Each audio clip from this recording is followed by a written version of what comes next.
আজকের গল্প অনুভূতি কলমে প্রিয়াঙ্কা ভট্টাচার্য। আমাদের বাবা মায়েরা বোধহয় বড় হয় না কখনো, আমরা বড় হয়ে যাই ভীষণভাবে। ওরা যেন সেই ছোটই থেকে যায়। দেখবেন আপনার বারবার বারণ করা সত্ত্বেও অবাধ্য শিশুর মতো আপনার চরম ব্যস্ততার মধ্যে বারবার ফোন করে জিজ্ঞেস করবে, আজ এত দেরি কেন তোর, বা কখন ফিরবি, কিংবা খেয়ে নিস সময় মতো। আবার কখন আপনার বিশেষ বন্ধুটির সামনেই সেই আপনার ছোটোবেলাকার সবচেয়ে বিব্রতকর ঘটনাই তুলে ধরবে। আরে বাবা, ইশারা তো বোঝে কখনো, থামতে বললেও থামবে না।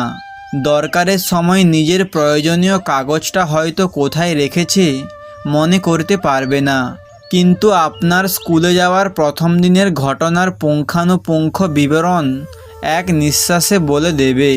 দামি মোবাইলের অ্যাপ্লিকেশন কোটিবার বোঝালেও ভুল করবে, কিন্তু আপনি হয়তো ক্যাজুয়ালি একদিন বলেছিলেন, এঁচোড় চিংড়িটা তুমি হ্যাব্বি করো। আপনি ভুলে গেলেও বাড়িতে অলিখিতভাবে এই নিয়ম জারি হয়ে যাবে, এঁচোড় এলেই যেন চিংড়ি মাস্ট হয়।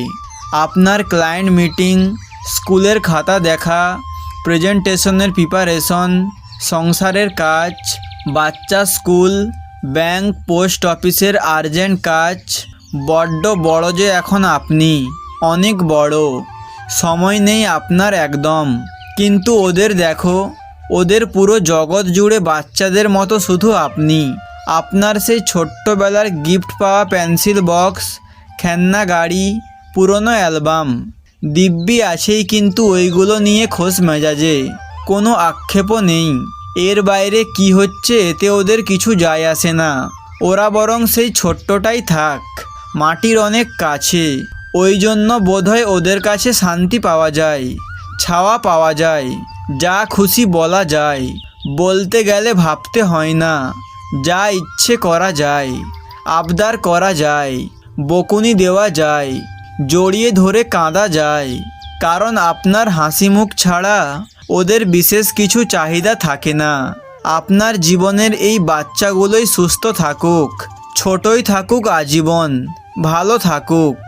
ভালো থাকো তোমরা সবসময়।